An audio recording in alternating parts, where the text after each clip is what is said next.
Nombre del Padre, del Hijo y del Espíritu Santo. Amén. Amén. Ven, Señor Espíritu Santo, llena los corazones de tus fieles. Y enciende en ellos el fuego de tu amor. Envíanos, Señor, tu Espíritu. Y se renovará la faz de la tierra. Señor Dios, Espíritu Santo, amor del Padre y del Hijo, inspíranos siempre lo que debemos hacer y lo que debemos evitar, lo que debemos decir y lo que debemos callar, lo que debemos pensar, lo que debemos actuar, lo que debemos interpretar, para procurar tu gloria y el bien de nuestras almas.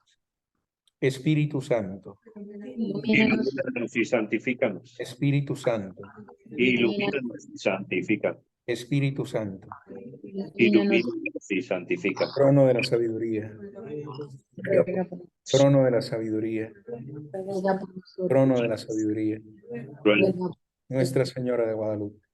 ruega por nosotros. Oh Señor, envía tu Espíritu, que renueve la faz de la tierra. Oh Señor, envía tu Espíritu, que renueve la faz de la tierra. Oh poderoso y eterno Señor, gracias por tu luz. Gracias por llenarnos de tu presencia. Gracias por hacernos hijos tuyos. Gracias por incorporarnos a ti. Gracias, Señor Espíritu Santo, por hacer posible que podamos orar, que podamos acercarnos a la palabra, que podamos alabarte, que podamos bendecirte, que podamos tener un corazón dispuesto para conocerte más, para entender más, para comprometernos más. Gracias, Señor Espíritu Santo, por tu cariño, por tu misericordia, por tu fuego ardiente. Gracias, Señor Espíritu Santo, por reavivar dentro de nosotros los dones del entendimiento y la sabiduría. Gloria al Padre, y al Hijo, y al Espíritu Santo. Como era en el principio, ahora y siempre, Por los siglos de los siglos. Amén. Sentémonos, por favor. Bueno, mis queridos, entonces, estábamos en las herejías. Estábamos mirando la tarea, habíamos quedado en esa tarea. Faltaban todavía por pasar algunos, por exponer algunos las herejías. Bueno, ¿cuáles vimos? Vimos docetismo, vimos Adopcionismo, gnosticismo, subordinacionismo, adopcionismo, creo, Arrianismo, arrianismo, subordinación, subordinacionismo. 5. ¿Cuántas habíamos visto? cinco, ¿verdad? Sí. Vimos sí, el nos. dos, Sí. A ver, tres, cuatro. empecemos. Habíamos visto primero gnosticismo, Gnosticismo, Gnosticismo, docetismo, docetismo, Adopcionismo. adopcionismo, sí. adopcionismo, Subordinacionismo, me corrigen la ortografía, por favor. Y habíamos visto subordinacionismo, sí, subordinacionismo Y arrianismo. y arrianismo. exacto. ajá, correcto. Bueno, ¿cuál tenemos para hoy? ¿Cuál nos hacía falta? La de Norma. La de Norma y la de Carmen, las dos que escogieron libremente.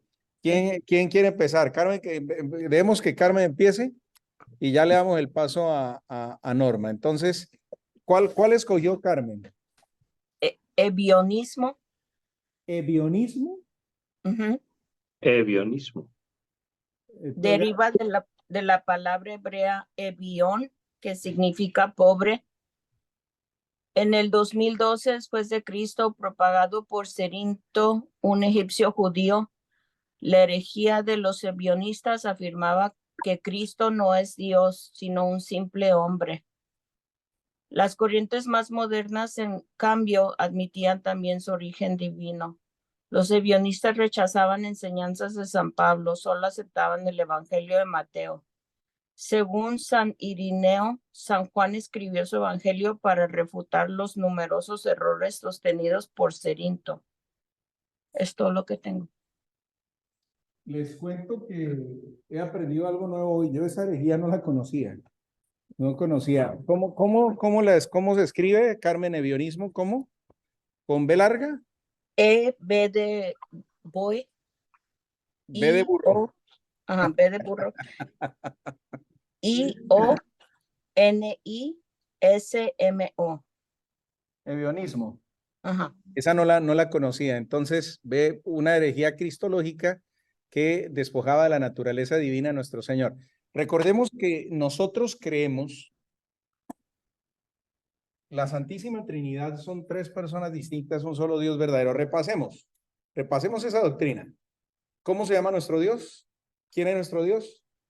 Padre, Padre, Hijo, y Espíritu Santo. Tres personas distintas, un solo Dios verdadero. Padre creador, Hijo redentor, Espíritu Santo santificador. Cuando el Padre crea, el Hijo y el Espíritu crean con él. Cuando el Hijo redime, el Padre y el Espíritu redimen con él. Cuando el Espíritu santifica, el Padre y el Hijo santifican con él. Eso tienen que tenerlo como agüita. Así tienen que recitarlo, así tal cual. Esa es una forma sencilla, pero muy completa de dar razón de quién es su Dios. Y eso hay que tenerlo claro. Cuando se llega a la cristología, entonces sabemos que nuestro Señor Jesucristo es una sola persona porque así lo profesamos y así lo creemos. Es una persona. Es la segunda persona de la Santísima Trinidad y persona con mayúscula. Por eso decía que B de burro. Persona, una sola persona, mis queridos. Pero esta sola persona tiene dos naturalezas. Dos naturalezas.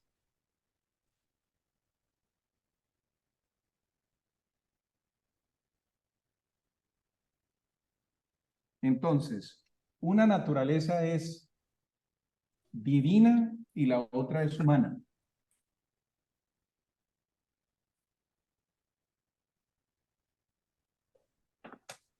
No se anulan entre sí, no se sobreponen entre sí. Las dos están completas. Esto dicho en palabras más sencillas, nuestro Señor Jesucristo es verdadero hombre y verdadero Dios. Ese es prácticamente el resumen. Nuestro Señor Jesucristo es verdadero hombre y verdadero Dios. Como verdadero hombre, nació de una mamá, aprendió a hablar, aprendió a caminar, aprendió a leer y a escribir. Él traía por su naturaleza divina una ciencia infusa, pero esa ciencia infusa se fue desarrollando en la medida en que su naturaleza humana se desarrollaba. O sea, no creamos que nuestro Señor Jesucristo, por eso los evangelios apócrifos no entraron dentro del canon de la Sagrada Escritura, porque en los evangelios apócrifos narran que el niño Jesús hacía pajaritos de barro y el feo niño Judas pelirrojo los aplastaba y entonces el Señor a un toque de manos los hacía volar para que el niño feo Judas pelirrojo no aplastara los pajaritos que hacían de barro. Ay, tan tierno. No, nosotros no creemos en eso. El Señor Jesucristo tuvo hambre, el Señor Jesucristo tuvo necesidad de ir al baño, el Señor Jesucristo tuvo sueño, el Señor Jesucristo se cansaba. Verdadero hombre, se hizo semejante en todo a nosotros como verdadero hombre, menos en el pecado. ¿Por qué? Porque es que lo más original en el hombre y en la mujer, la gracia, la gracia. Nosotros no nacimos, si nosotros nacimos con pecados, si nosotros nacimos pecadores, fue gracias a las gracias que hicieron nuestros primeros padres de caer en el pecado y desobedecer a nuestro Señor, pero no porque nosotros estemos destinados al pecado. La naturaleza humana en su origen, y recuerden que eso lo estudiamos acá, los dones preternaturales, en su origen era destinado a unas gracias muy grandes. Nuestro Señor Jesucristo no tenía nada de pecado. Perfectamente hombre, en toda su potencia, el hombre perfecto, Cristo el Señor. ¿Cómo demostramos que nuestro Señor fue perfectamente hombre? Por su naturaleza divina. O sea, él no cayó en el pecado, porque es que lo propio del hombre y la mujer no es caer en el pecado. Entonces, lo más contrario a Dios es el pecado. Su naturaleza divina, por su naturaleza divina era imposible que él pudiera pecar. Y por eso podían vivir las dos naturalezas dentro de una sola persona. La segunda persona de la Santísima Trinidad, la persona de nuestro Señor Jesucristo. Porque el ser humano es perfectamente compatible con la divinidad. Claro que sí, claro que sí.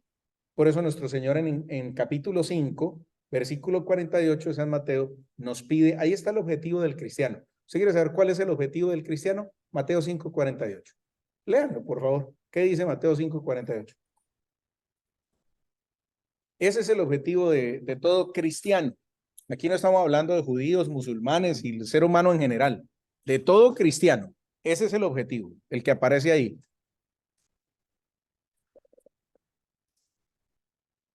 En Mateo 5:48. ¿Qué dice? Vosotros pues sed perfecto como es perfecto vuestro Padre en el cielo. Listo. Palabra. Entonces, ¿cómo tenemos que ser? Palabra del Señor, perdón. Gloria a ti, Señor Jesús. ¿Cómo tenemos que ser entonces? Perfectos como el Padre. ¿Cómo fue nuestro Señor Jesucristo siendo hombre? Perfecto. Perfecto. Perfecto. Fue perfecto. En todo el sentido de la palabra. Fue perfecto. Bien, ¿hasta aquí alguna pregunta, mis queridos?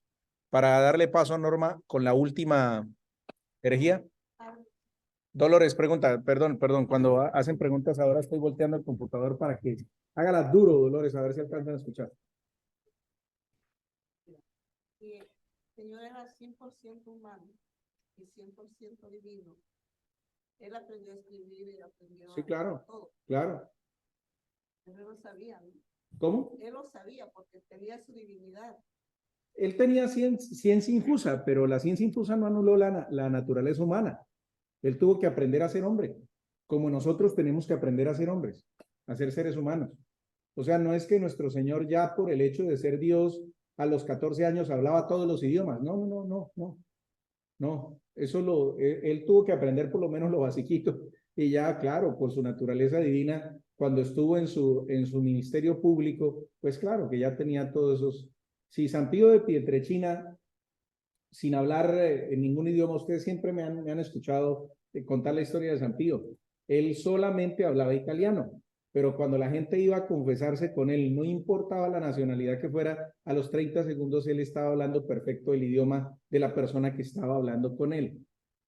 Entonces tenía ese don de lenguas. Si lo tenía San Pío de Pietrelcina, obvio que nuestro Señor también lo iba a tener. Claro que sí, pero San Pío no nació con ese don. Eso lo fue adquiriendo en la medida en que fue creciendo espiritualmente. Que a los cuantos años, muy probablemente si nuestro Señor necesitaba o necesitó dar un consejo a los 17 o 18 años o necesitó hablar con alguien, pues claro que ya se sabía el idioma de él. Me hago entender como por citar un ejemplo. Igual a los 12 años estaba hablando de tú a tú con los doctores del templo, con los magistrados y todo, porque se necesitaba en ese momento. Es que la gracia asiste al ser humano en la medida en que el ser humano lo necesite. A ver, puede que esto no les... Yo siempre les cuento cosas que si ustedes no me creen a mí no importa, pero yo les cuento. y en todo, mis queridos, mire, y hasta en la parte física. Imagínense que yo cuando trabajaba en la capital de mi país, en Bogotá, trabajaba en una fábrica de tornillos y la empresa quedaba en una bodega, ¿me hago entender? Una bodega, un salón. Pero esa bodega tenía dos partes y aparte de eso tenía encima una casa que tenía terraza, tenía azotea, tenía terraza. Una vez nosotros necesitamos subir cosas desde el segundo piso hasta la terraza. Y a veces nos tocaba desde el primer piso a la terraza, en una limpieza que estábamos haciendo, no me acuerdo qué. Y una de las cosas que nos pidió el jefe que teníamos que subir era una parrilla para asar carne. Pero esa es una cosa de hierro donde uno cuelga la carne y la fogata va por la mitad para que quede dorada parejo. No sé si me hago entender. Sí, más o menos me dice entender. Estas señoras quedaron locas, los señores y me entendieron. Pues la señora no, esa señora no sabe. Sí, o sea, eso es una cosa como el caparazón del vestido que tienen las quinceañeras. Eso, una cosa así, pero de metal. Porque en lugar de la quinceañera en la mitad, cuando se pone en el piso, en lugar de la quinceañera en la mitad, ahí lo que va es una fogata para que alrededor la carne se dore. ¿Me hice entender? Ah, ve que ahí sí entendieron, con el hediondo vestido sí entendieron. Ahí sí estuvo fácil. Exacto. Imagínense que estábamos subiendo eso y cuando llega al segundo piso, yo me acuerdo que Luchito, que ese amigo mío está ahorita viviendo en New Jersey, llega y me dice, tenga la parrilla. Y va y me la suelta y yo arriba, mis queridos, yo arriba con una soga teniendo eso. Cuando este bendito va y me suelta la parrilla, yo me fui. Se me alcanzó a salir medio cuerpo, o sea, ya me iba a ir con la parrilla para abajo. Cuando yo me vi en esa, yo lo único que atiné a decir fue, Señor, dame fuerza. Yo ni siquiera iba a misa, mis queridos. Ni siquiera iba a misa. Ni rezaba, ni nada. Tenía escasamente 19 años. Señor, dame fuerza. Fue lo que yo dije. Instintivamente, inmediatamente, mis queridos, yo sentí que me empujaron para abajo. Y pude subir yo solo la parrilla. Cuando Lucho llegó, yo tenía la parrilla agarrada. Me dijo, este bendito, ¿cómo hizo? Le dije, ayúdeme más bien que cae y me mato. Es una cosa así. O sea, nuestro Señor pone las cosas en el momento en el que las necesitamos y uno ni siquiera sabe por qué pasan o por qué se dan. Usted pide a veces sabiduría, usted pide a veces protección, usted tiene una complicación bien grande y usted invoca la presencia de nuestro Señor y de un momento a otro se le ocurre algo que usted dice, esta vaina no me hubiera ocurrido a mí por sí mismo.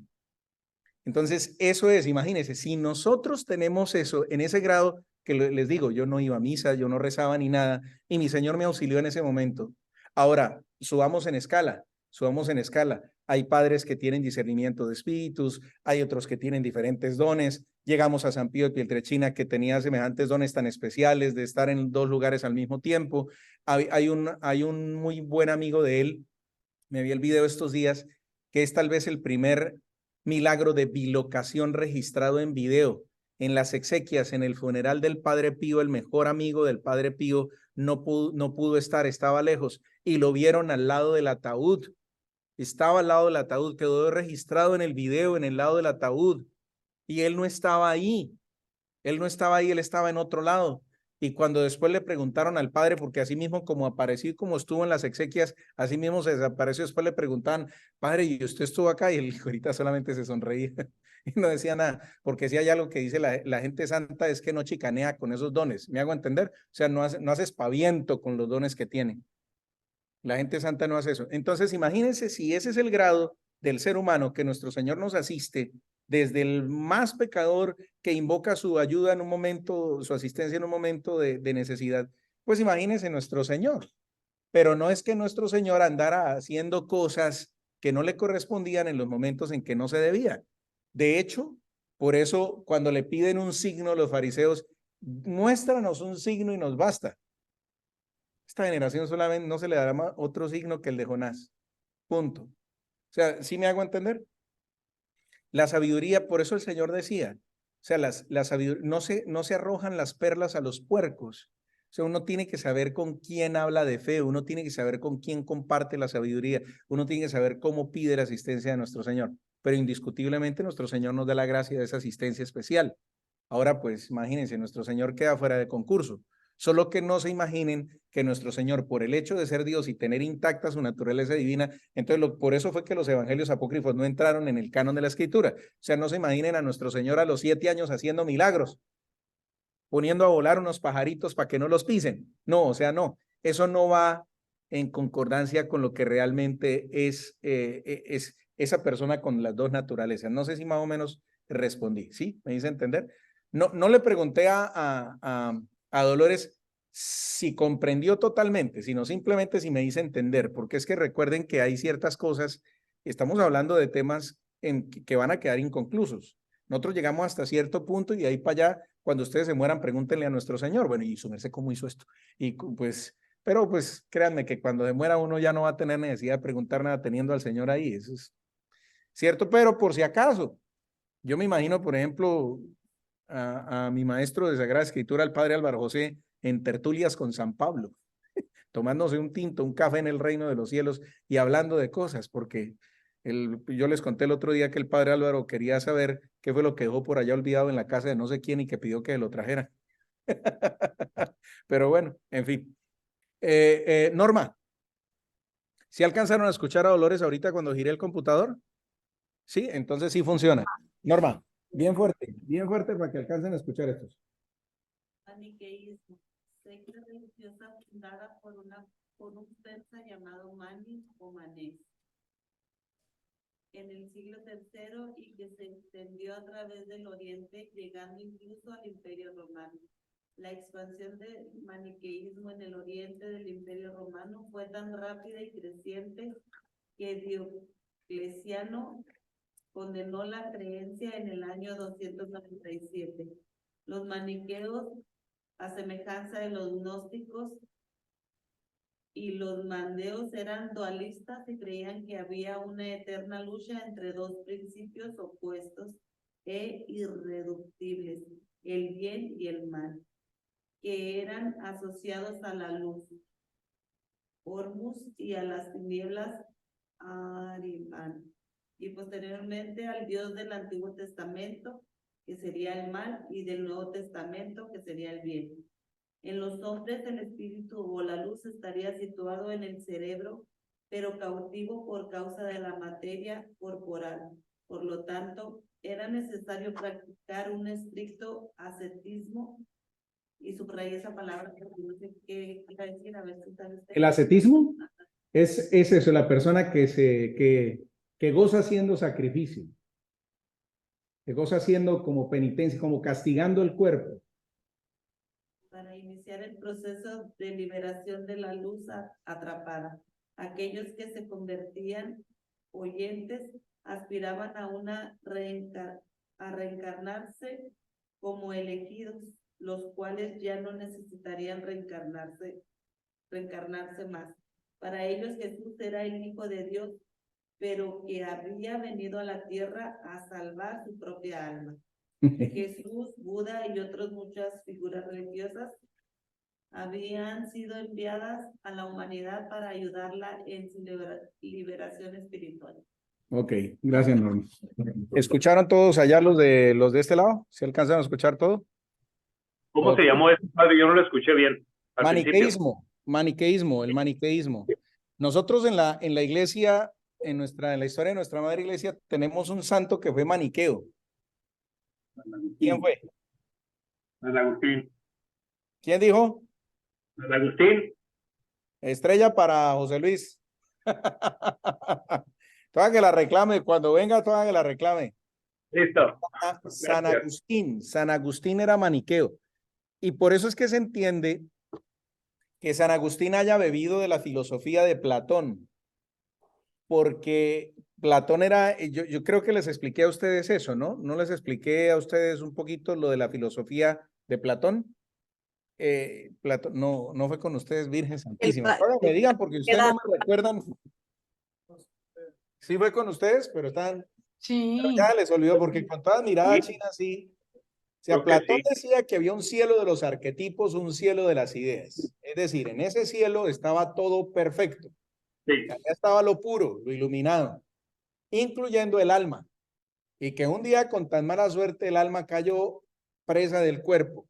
Y por eso era que había que darle garrote al cuerpo y castigar al cuerpo para liberar el alma.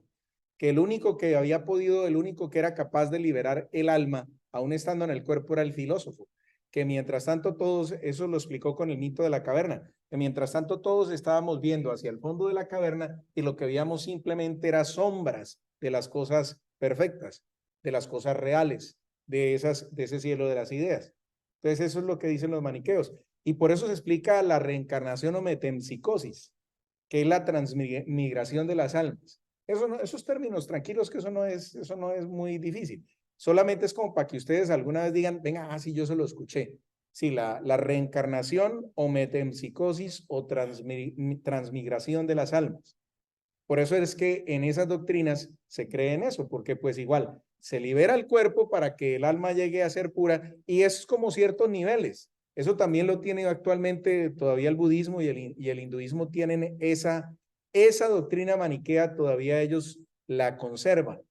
Ellos no son maniqueos, pero esa parte del maniqueísmo sí lo tienen, que dice que el alma migra de cuerpo en cuerpo hasta que consigue ser perfecta, o sea, hasta que consigue liberar o sea, iluminarse totalmente.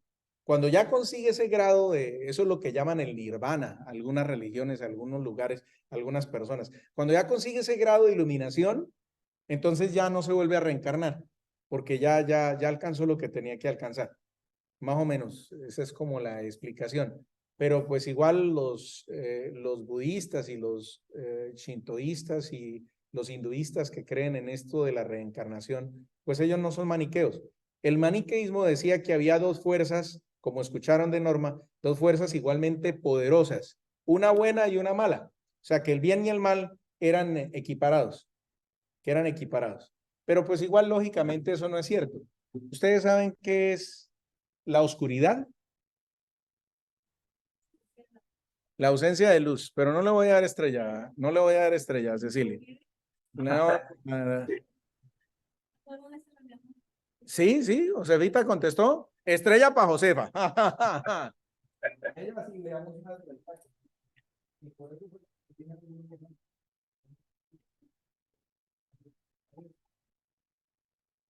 No lo puedo creer. Está bien, ya listo. Ahí le dimos estrella. Le dimos estrella a la más jovencita del grupo. Bien, entonces lo mismo pasa con el mal. ¿Qué es el mal? La ausencia de bien. Es decir, el mal y la oscuridad son, voy a decirlo con un término que de pronto va a sonar muy folclórico, son zánganos. ¿Ustedes saben qué es un zángano? ¿Ustedes no estudiaron biología? Exacto, María. Un zángano es un flojo. O sea, sí, vamos a darle estrella a María, vamos a darle estrella a María, porque vamos a ponerle estrella. Vamos a ponerle estrella, para que se anime, porque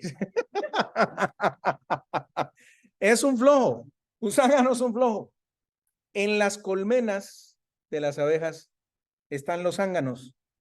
Hay zánganos en todo, incluso en el reino animal también encontramos zánganos. Pues en las manadas de leones, las que cazan la mayor parte del tiempo, ¿quiénes son? Las leonas. Los leones son zánganos. A veces, ¿no? Que a veces por necesidad les toca cazar, pero mis queridos, eso siempre ha existido. Entonces, ven, ahora me fui. ¿Por qué me fui? ¿Por qué me fui a hablar de los zánganos? Que me iba a dar una estrella, dice la Cecilia. La ausencia del bien y la Sí, porque el mal y la oscuridad son zánganos.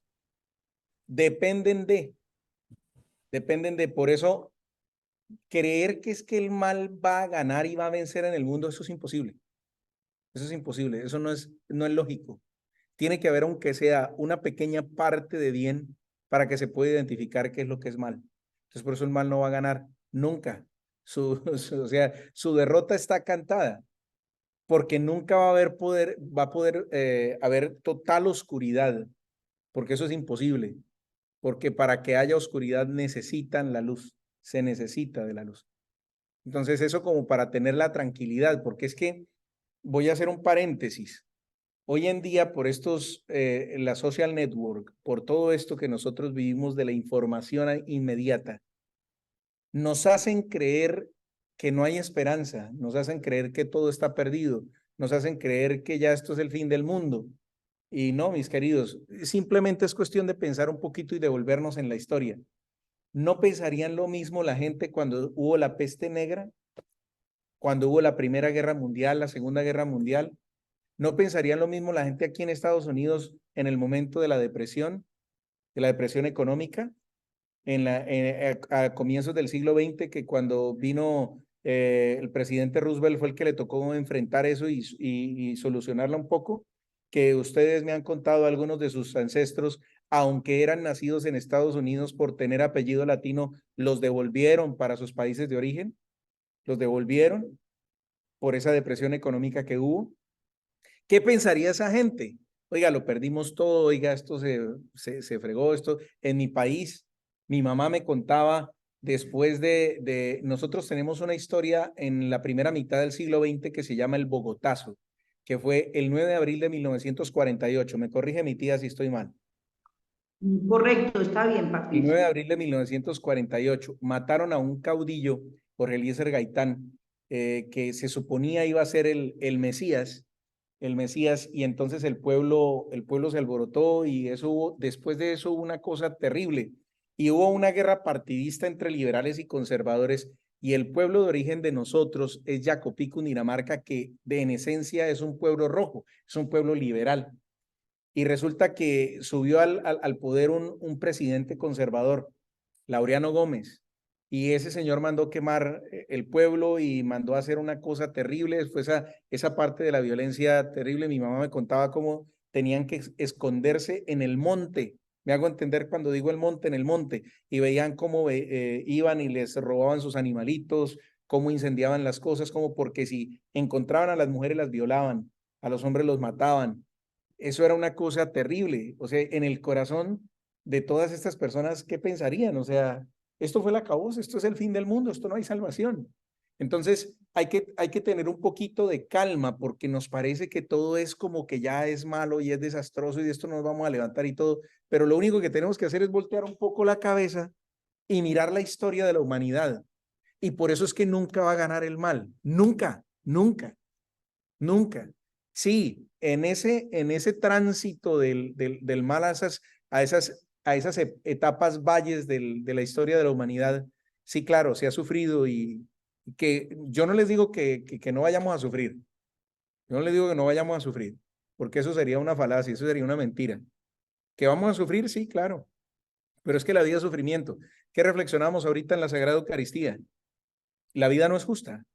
La vida no es justa. El que esté buscando justicia en esta vida pierde tiempo, pierde el año. No es justa. Usted solamente viva, usted solamente confía en nuestro Señor, usted solamente llore sabiendo que nuestro Señor está con usted y siga adelante, porque la vida no es justa. No es justo. No es justo que una mujer le haya entregado todo en cuerpo y alma a su marido y este hediondo se consiguió una vieja más joven que ella y para mantenerla. Eso no es justo, eso no es justo, no es justo. No es justo que una mamá que haya criado a sus hijos, después los hijos ni la volteen a mirar, eso no es justo. No es justo, es que la vida no es justa. Pero miremos a nuestro Señor Jesucristo. O sea, es que el mismo Señor nos lo advirtió. Así, después de eso que hicimos nosotros con Él, o sea, con Él, ser humano perfecto, y lo matamos de esa manera. Pues, de ahí para abajo, mis queridos, nosotros que, ay, yo no me esperé nunca esto, pues espere lo peor, pero no por eso deje de caminar. ¿Sí me hago entender? Yo le decía hace poco a una, pues digo una niña, pero es una mujer ya de como 35 años. Sea Chinita, le decía, mire, China, usted se puso a hacerse unas ilusiones y por eso es que ahora no sabe qué hacer. Porque si usted se pone a hacer proyectos sobre ilusiones sin contemplar la peor parte, si se le da todo bien, pero ¿y qué tal que no se dé? Entonces, si usted no está preparado para esto, si no ha contemplado la más remota posibilidad para prepararse, si esto llegara a pasar, no nos preparamos para esto, queremos que se dé esto, pero lo tenemos contemplado y tenemos, venga, y si esto se llegara a dar, ¿yo qué voy a hacer? ¿Yo qué llegaría a hacer? Porque si no después, por eso es el llanto de rechinar de dientes y por eso las crisis y por eso todo, porque no nos preparamos para el sufrimiento y hay que prepararse para el sufrimiento. Que el Señor nos libre, no lo llamamos. No lo llamamos, no lo llamamos, no, pero también echándomelo a mí. Norma, ¿qué tal? No, todo, me echan el sufrimiento a mí, caro. No nos preparamos para el sufrimiento, lo sacamos, claro que sí, no lo llamamos para nada. Pero cuando usted vaya a tomar decisiones, contemple que algo no puede salir bien. Por eso cuando usted coge camino en carretera, usted no se confía, eso mi carro, no, usted tiene que hacerle revisar el aceite, las llantas, el equipo de carretera, cerciorarse que lleva los documentos y todo. Si usted se pone a confiarse, va a tener su susto, va a tener sus dificultades. Bueno, bien, mis queridos, muchísimas gracias. Yo creo que hemos aprendido bastante con esto de las herejías, sobre todo lo más importante, yo creo que hemos aprendido que sin querer queriendo, dijo el Chavo, algunos de nosotros estamos cayendo nuevamente en esas herejías. Algunos de nosotros, cuando ponemos en duda la presencia de nuestro Señor, cuando creemos que el mal es poderoso, igual de poderoso a nuestro Señor, o sea, nos volvemos a convertir en esto. Cuando creemos que entonces, no, y si le rezo al Espíritu Santo, no, pero yo también tengo que rezarle, y entonces si rezo, uy, no, yo no lo puedo dejar, ay, ¿será que estoy haciendo mal? Caemos en subordinacionismos, caemos en maniqueísmos, caemos en docetismos, caemos en una cantidad de herejías sin querer queriendo, vuelvo y digo. Bueno, mis queridos, entonces, quedamos en los pies de página, vamos a empezar la lectura. Ya habíamos leído el pie de página completo de la Biblia de América y vamos a empezar la lectura del versículo 5, capítulo 1. ¿Estamos bien? Me corrigen, ¿sí? Estamos bien. Bueno, entonces arrancamos, mis queridos. Capítulo 1, versículo 5. Vayan teniendo en cuenta los pie de página, que el que quiera los puede ir leyendo. Yo voy leyendo estamos en la primera carta de San Juan, por si acaso, ¿no? Estamos en la primera carta de San Juan, capítulo 1, versículo 5. Dice, estamos en la primera parte, caminar en la luz. Y este es el mensaje que hemos oído de él y que les proclamamos. Dios es luz y en él no hay tiniebla alguna. Si decimos que estamos en comunión con él, pero resulta que caminamos en tinieblas, estamos mintiendo y no actuamos conforme a la verdad. Vamos a parar ahí, vamos a leer los 2 pies de página. El que quiera aquí o allá, por favor.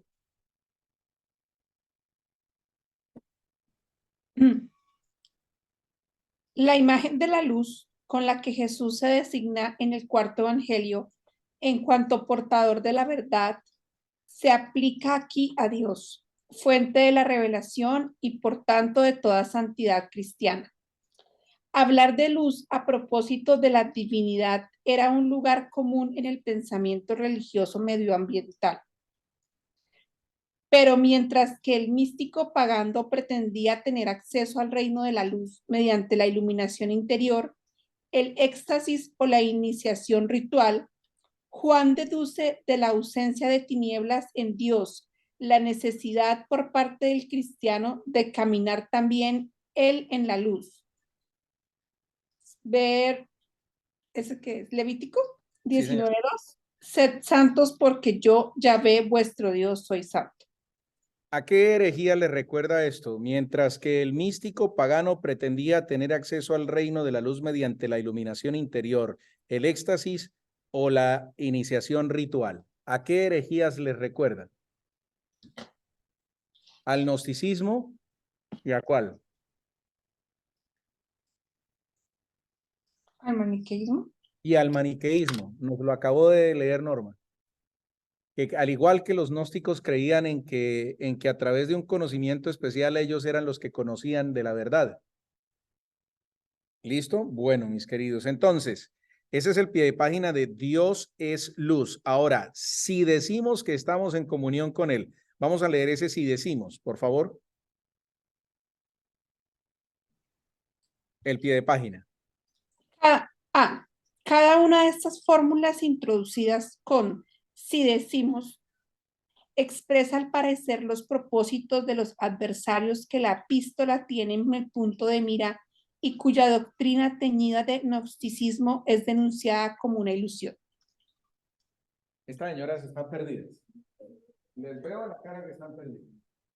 Estamos leyendo los versículos de acá, pero luego vamos a los pie de página, sí, los pie de página, de la primera carta del apóstol San Juan. Entonces, eso es todavía mucho más para epístola de Santiago, la epístola de San Juan. Entonces, aquí tenemos la primera de San Juan, aquí tenemos la primera, estamos leyendo acá y estamos aquí en los pie de página. Vamos a leer este pie de página, que corresponde al versículo 6, si decimos. Con todo gusto. Luego está ubicando un par de perdidas. Bueno, ahora vamos al pie de página B, al segundo pie de página del versículo 6. Y no actuamos conforme a la verdad. B, literal. Y no hacemos la verdad. En el Antiguo Testamento y en el judaísmo, hacer la verdad hacía referencia al comportamiento moral conforme a la ley. La expresión conserva aquí ese carácter concreto y existencial. Sin embargo, Juan reinterpreta la fórmula aplicándola a la conversión y a la génesis de la fe. Para él, la verdad es la palabra de Dios. Ver versículos 8-10.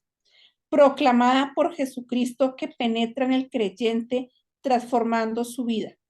En el Evangelio, Juan 3:21, la fórmula hacer la verdad describe el camino hacia la fe.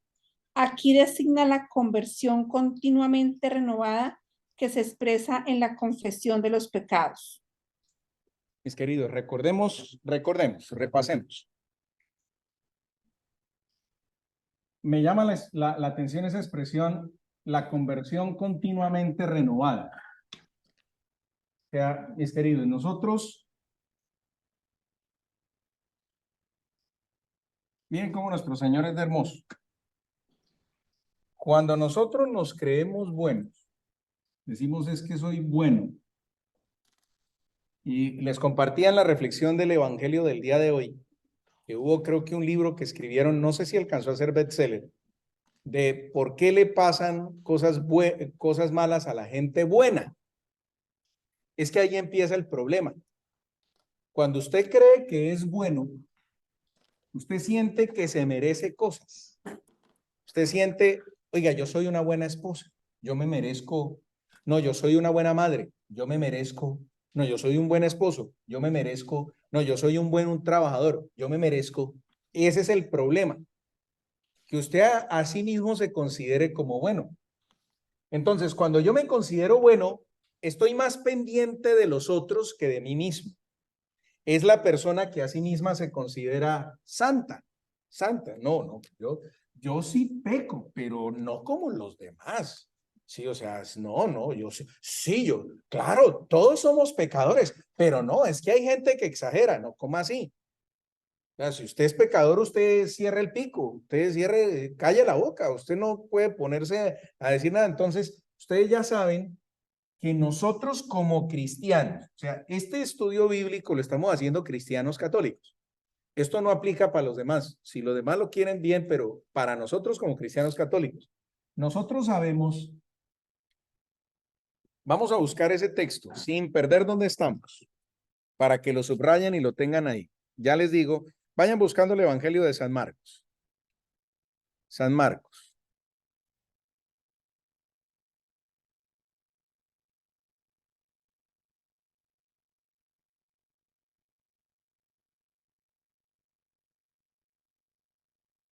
San Marcos.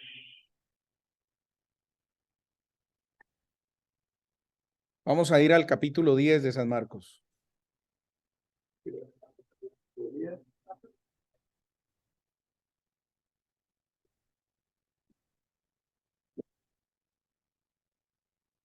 Vamos a ir al versículo 18. Vamos a tenerlo claro en el versículo 18. Pero voy a leer desde el versículo 17.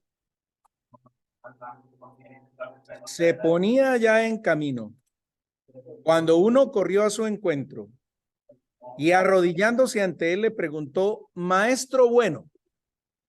Lo mismo, mira. Maestro bueno. Maestro bueno. Maestro bueno. ¿Qué debo hacer para tener en herencia la vida eterna? Versículo 18. Si quieren subrayarlo, subrayenlo, si quieren. El Señor Jesús le dijo, ¿por qué me llamas bueno?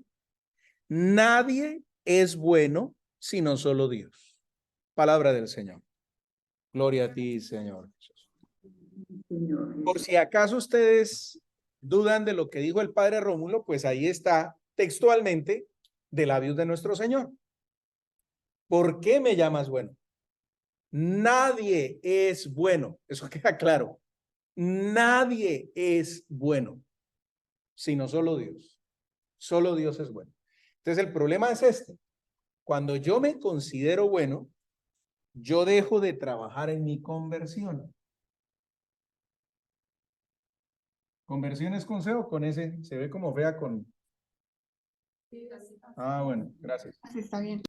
Conversión. Dejo de trabajar en mi conversión. ¿Por qué? Porque como yo me considero bueno, Marcos 10:18 es acá. Yo me pongo a mirar hacia los lados, yo me pongo a mirar hacia los demás. Es que es así.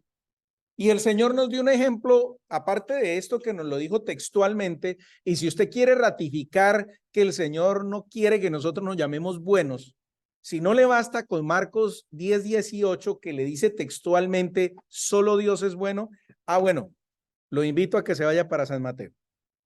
Por si acaso todavía no me cree, vaya a San Mateo, por favor.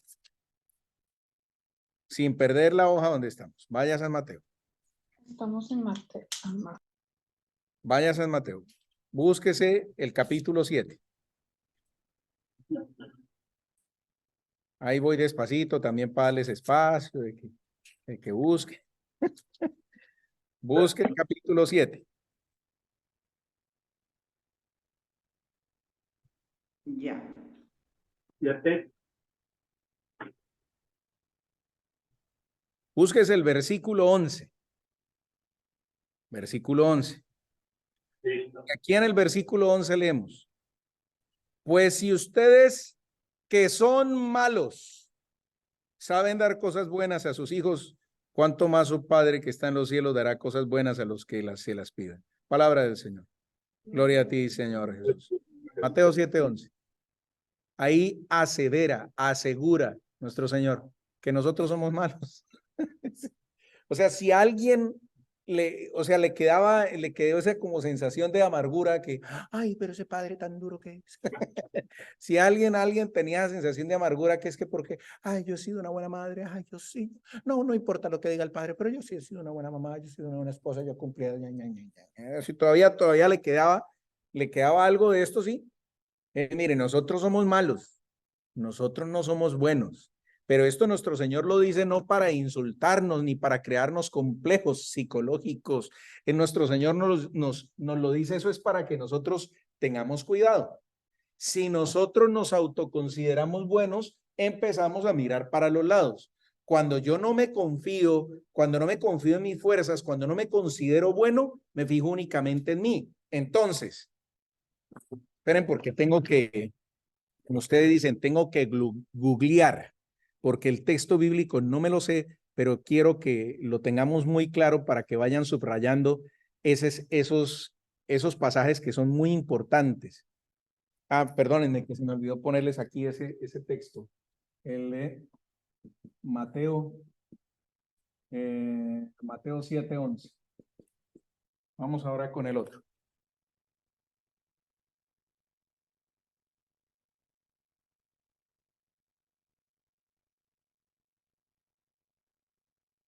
¿Te parece fácil?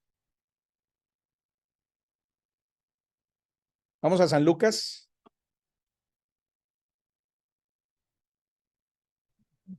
Vamos al capítulo 18, mis queridos.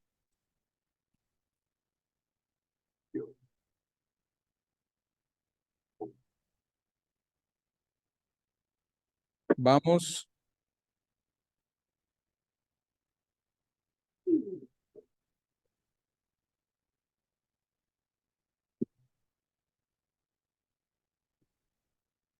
al versículo 9.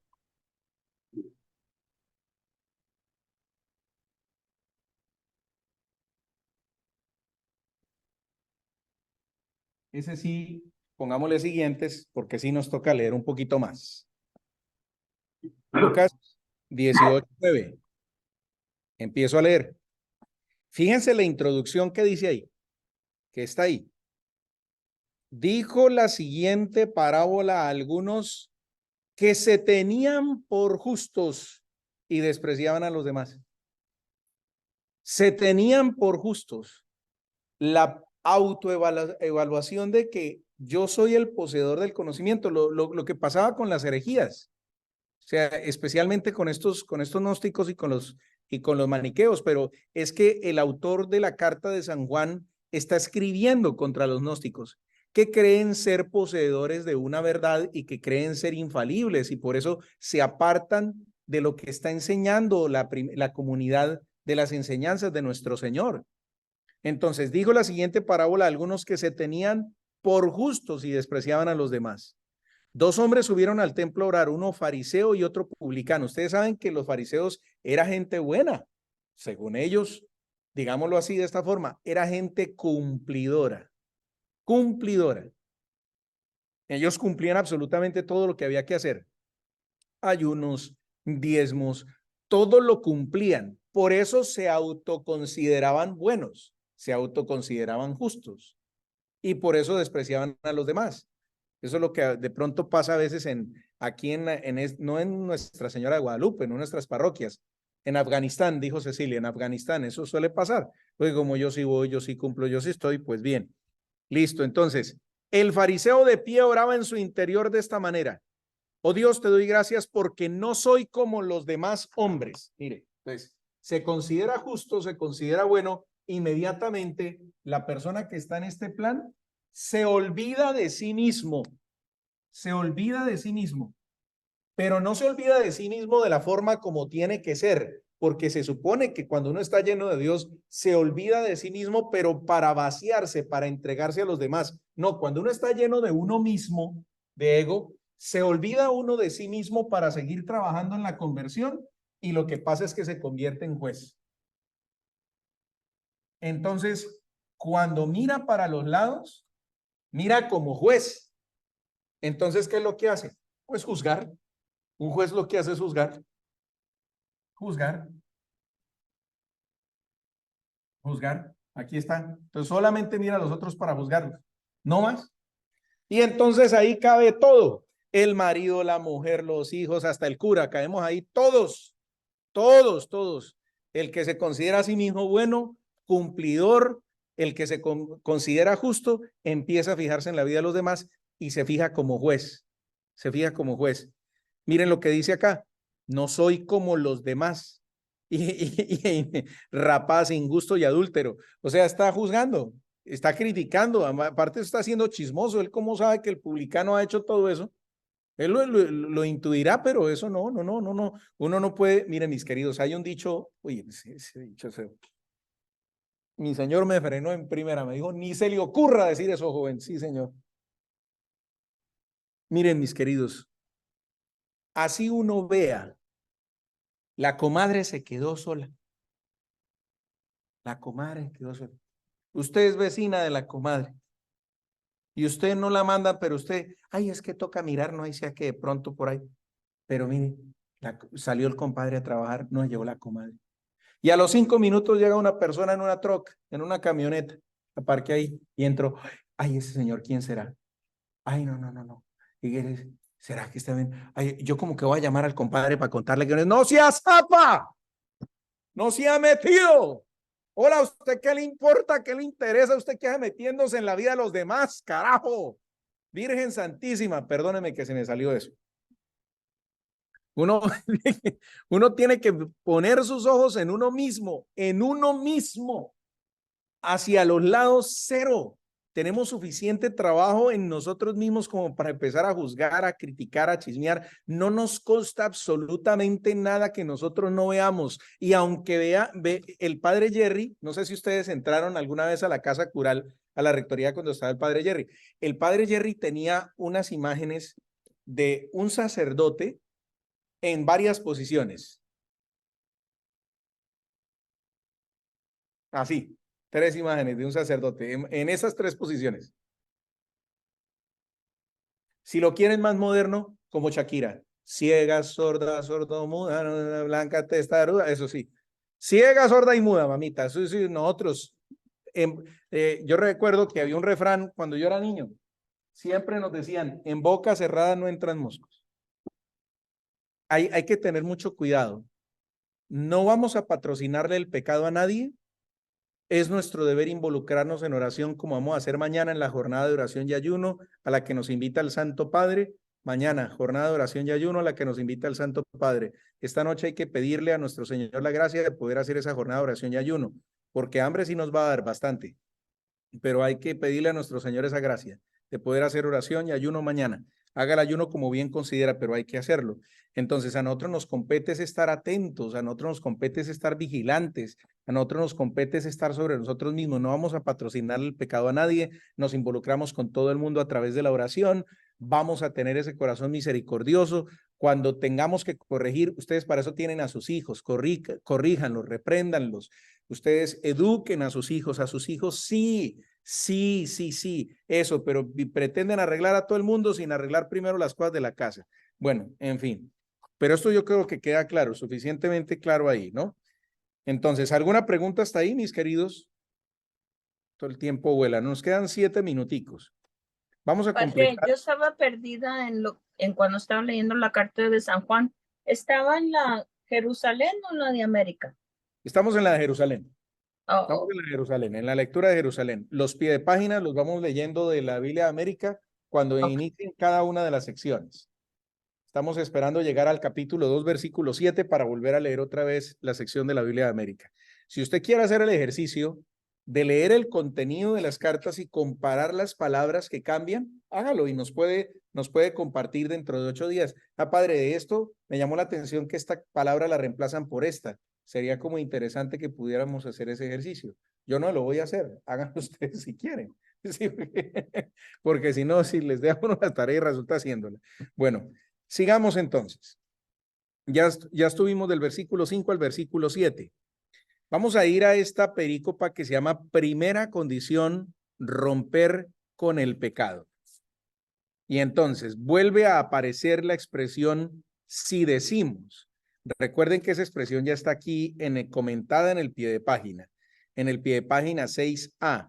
Cada una de estas fórmulas introducidas con si decimos expresa al parecer los propósitos de los adversarios que la epístola tiene en punto de mira y cuya doctrina teñida de gnosticismo o gnosticismo, como quieran, es denunciada como una ilusión. ¿Por qué gnosticismo? Porque es que en latín la G y la N seguidas suenan como una ñ. En latín no se tiene la ñ, se tiene el sonido cuando se juntan la G y la N. Por eso si ustedes escuchan alguna palabra, alguna persona decir, cuando lean esta palabra, gnosticismo, está bien dicho. Gnosticismo o gnosticismo, gnosticismo, cualquiera de las dos está bien hecho. Dicho, lo que pasa es que de pronto le queda difícil el español y pues lo quiere leer en latín, gnosticismo. Eso no. El padre Jaime de Arcí Simonio lo decía así, siempre decía la doctrina gnóstica. Pero no pasa nada. Bueno, mis queridos, vamos con esta perícopa. Yo creo que nos alcanza a completar para el versículo 2. Si decimos no tenemos pecado, nos engañamos. Vuelve y juega, mis queridos. Vuelve y juega. No somos buenos, somos malos. Eso es llamado a una constante conversión. Si decimos no tenemos pecado, nos engañamos. Y no hay verdad en nosotros. ¿Por qué fue que empezamos ese estudio del catecismo en el curso del WhatsApp? Porque a mí me asombró realmente personas que pasan a confesarse 3, 4 años y padre, la verdad yo no tengo pecado. Padre, la verdad es que yo no tengo pecados grandes. Yo no puedo juzgar, pero eso sí me aterró porque yo dije, sin juzgar a la persona, dije, esta persona no está haciendo una buena confesión. No se preparó bien. Versículo 9. Si reconocemos nuestros pecados, fiel y justo es Él para perdonarnos los pecados y purificarnos de toda injusticia. Mis queridos, ¿por qué el pecado del Espíritu Santo no tiene perdón? Porque cuando se peca contra el Espíritu Santo, el ser humano se encierra en su egoísmo y no se atreve a pedir misericordia. ¿Quién de ustedes me preguntó alguna vez, en qué curso, que si Adán hubiera pedido perdón por lo que hizo, que si Dios lo hubiera perdonado y nuestra suerte hubiera sido diferente? Creo que yo respondí, indudablemente.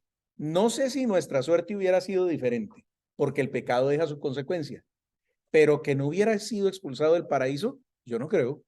Si hubiera arrojado a los pies del Señor, si hubiera pedido clemencia, si hubiera pedido misericordia, pero nunca nos dice en el libro del Génesis que el ser humano se arrojó a los pies del Señor para pedir misericordia.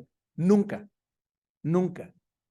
Todos los pecados, recuerden la primera carta apostólica que nos regaló el Santo Padre, Evangelii Gaudium. Dios no se cansa de perdonar. Tú eres el que te cansas de pedir perdón. El ser humano pierde su tiempo creyendo que, ay, no, yo mejor no voy a misa. Ay, no, mejor no. No, ¿cómo así? Todo lo contrario, hay que ir, hay que ir. Si reconocemos nuestros pecados, fiel y justo es Él para perdonarnos los pecados y purificarnos de toda injusticia. Pero hay que confesarlos. Para que la confesión bien hecha, me hicieron una pregunta que me tocó investigarla más no poder. Yo recuerdo que el doctor en Derecho Canónico nos decía, siempre nos inculcaba a los que estuvimos involucrados en esa investigación, la confesión tiene que ser íntegra. ¿Qué quiere decir íntegra? No vaya a ponerse a dar detalles. una vez me tocó parar un señor. Un señor se estaba confesando de X pecado y empezó a describirme. No, no, no, no, no, no, no, no, no, no, no, no, no. Usted no tiene que darme detalles, pero sí tiene que ser íntegra. ¿Qué quiere decir una confesión íntegra? Padre, robé y lo robé a una persona necesitada. No tiene que decir nombre, circunstancia, nada, pero sí íntegra. Padre, falté al 6º mandamiento, adulteré porque le fui infiel a mi esposa. Eso se llama una confesión íntegra, íntegra. Usted no ponga a adivinar al padre. No, el padre, fue que falté a todos los mandamientos he faltado. Pero sí, pero ¿de qué forma? Sí, porque sí me hago entender. Veo miradas chinas. Pregunten, háganle, pregunten, no se preocupen, pregunten. Nos queda un minuto, pero pregunten. José Luis. ¿Cuál es la manera más sencilla de explicárselo a, por ejemplo, mis hijos tienen 10 y 9 y apenas empezaron a confesarse? Entonces, hemos ido a confesarnos y veo que ellos no saben de cosa de nada. Bueno, José, ¿alcanzaron a escuchar la pregunta de José Luis? ¿Cómo hace de una manera sencilla para explicárselo a sus hijos de 10 y 11 años? De 9 y 10 años que hasta ahora empezaron a confesarse y entran y salen rápido. Ahí sí se lo va a responder como sacerdote. Lo que pasa es que no es lo mismo que un niño de 9 años, de 7 años, de 10 añitos que todavía tienen la inocencia, se confiesen. A que nosotros, diríamos en colombiano de mi región, semejantes allanazos, ya viejos, con orden de captura por ahí en algún cementerio, pasemos a confesar. O sea, las confesiones son totalmente distintas. Son totalmente distintas. Aunque a veces yo he tenido unas experiencias tan bonitas confesando niños, una en Topaipí. Un hediondo sapo que iba a hacer la primera comunión, un gordito, estaba confesándose y le dolió tanto lo que había hecho que puso a llorar. Lloraba con una ternura, o sea, me provocaba coger y abrazarlo y besar a ese muchacho, sino que mi masculinidad me lo prohíbe, pero me provocaba así, o sea, tener digamos, un gesto de ternura hacia él. Lo traté de hacer con mi voz, pero qué hermoso. Y aquí recientemente tuve una confesión de un niño también, que al final de la confesión me preguntó, me dijo, ¿le puedo preguntar algo, padre? Claro, y estuvimos hablando. Eso para mí fue matador, es decir, una cosa tan especial. Las confesiones con los niños son especiales, pero la pregunta es muy válida. La pregunta es válida porque hay que ayudarle a los niños a revisar los mandamientos y a que ellos vayan entendiendo de qué se trata cada mandamiento para poder confrontar la vida. Tengan cuidado las mamás. Las mamás a veces mandan a los niños a que se confiesen. Usted va y se confiesa y le dice al padre que usted es desobediente. Por favor, usted no hagan esa burrada. Usted no hagan esa burrada.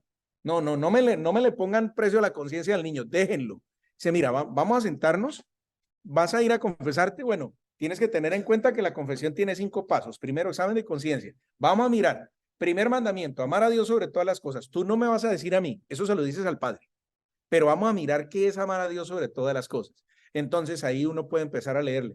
No amar a Dios sobre todas las cosas sería si no estás haciendo tus oraciones, si realmente estás faltando a los otros mandamientos, si de pronto no tienes los sentimientos de Dios. Y así, usted llévelo por cada uno de los mandamientos y explíquele en qué consiste para que él haga su confesión. Pero usted no tiene que ser metida, señora, hágame el favor.